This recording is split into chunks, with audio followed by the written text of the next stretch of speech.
Welcome back, Lauren Vandermast here with Be Free Shine, and we are going to talk about structuring your program.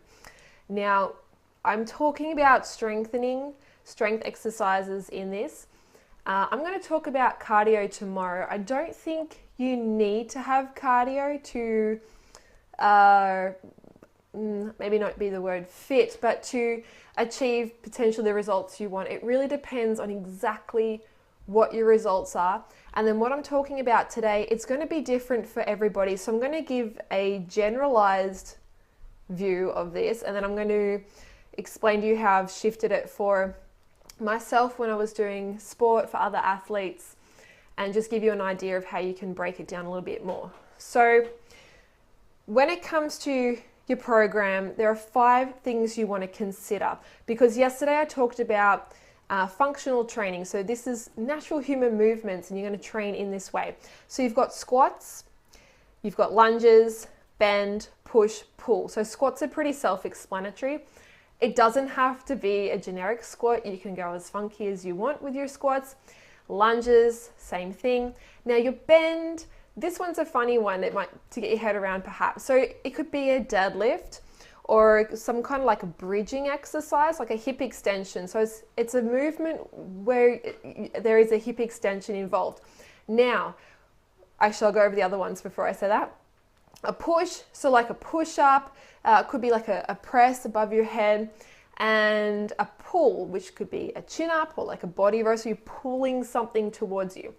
Now, all these movements are functional unless you go and sit yourself on a machine. So we're going to get off the machines like we spoke about yesterday. So with the squats and the bend, depending on how you approach these, depends on if you need both. I do both in a week, but if I was just doing a generic program and I didn't have other sporting goals in my life that I was working towards, I would definitely choose a deadlift over a squat. I might come back to that. So the other things you can add to your program are of course your core and pelvic floor. I speak a lot about this. I'm not going to include it in this series, but if you scroll through my Facebook wall or my blog at befreeshine.com, you'll find that stuff on there. I also need to mention technique. Technique is vital. If you are not using correct technique, you are doing damage, wear and tear, hollow joint pain. You won't be able to exercise for as long as you want to. And B, you're not even going to be training the right muscles and getting the right results you want. So technique is super important. But again, I'm not talking about technique this week. I'm talking about your training in general. However, I plan to do technique next week, so keep an eye out for that. Now, with these 5 exercises, if you are just wanting to train and be strong and be toned and lean and all that kind of thing, there's your workout. You could do that twice a week. You could do it 3 times a week. I wouldn't go less than twice a week if you weren't doing other activities that use that kind of training. But I don't see the need to go more than 3. I think 3 is enough. Now, when you're training these 5 exercises, you can do all of them in a session, and you can do that 3 times a week. You can use the same exercises 3 times a week, or you could vary it. So you might, for example, if you're doing chin-ups on Monday, you might do a body row or a type of row on the Wednesday. So you're still doing squat, bend, lunge, push, pull, but you're using different exercises across your week. Doesn't really matter. That's just a personal preference. And also how varied you want to be. So like I was talking about yesterday, this training program is completely different to what this bodybuilding mentality kind of thing has taken over the fitness world. Let's be really clear, bodybuilding is bodybuilding. Absolutely no reason or benefit for anybody else to train like a bodybuilder where you're training a muscle group and you're doing, say, 1 muscle group per day of the week. Absolute complete waste of time. I actually will go as far as saying I think it's bad for you. So stick with these 5 movements. Okay, so how are you going to structure these 5 movements if you've got other activities in your life? So when I was climbing, I'll say full time, I was climbing about 3 to 4 days a week. That's a lot of pulling, so that motion of pulling myself up. So I didn't do those 5 like in a whole workout during the week, because I did enough of the pull when I was climbing.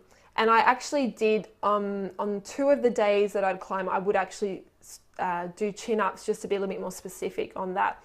So I would do the legs, the squat, bend, lunge and push on other days of the week, just to balance it out. So if you've got an activity, now I'm doing yoga, I do yoga twice a week.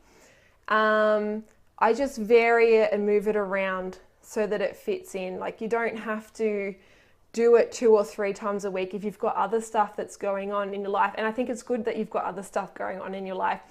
I love training, really, really love training, but I also like to see it more as a vehicle to help me get other goals in other areas as well. Okay, one last thing I want to mention about this program. There are 3 leg exercises in here. There's a squat, a lunge, and a bend. This is where you can get a little bit creative too, and you can vary it through your week. So like I spoke about yesterday, I like to be really functional. I like to unbalance things as much as I can.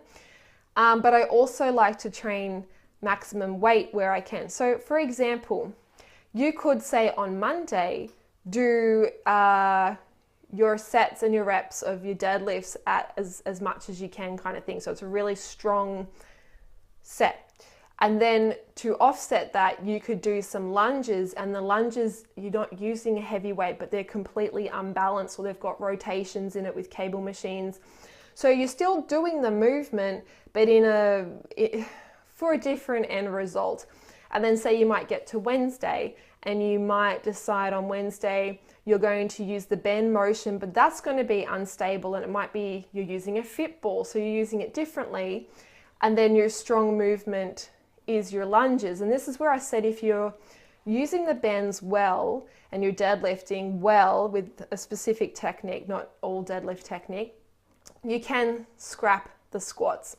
But then you might get to Friday and decide that you are going to do some squats. So you can play around with those a little bit, but definitely keep the push and the pull in there. I think we all like to skip on the pulling motion because we don't feel as strong in our backs. But just like everything else, you work on it, you will get stronger and you'll get what you want.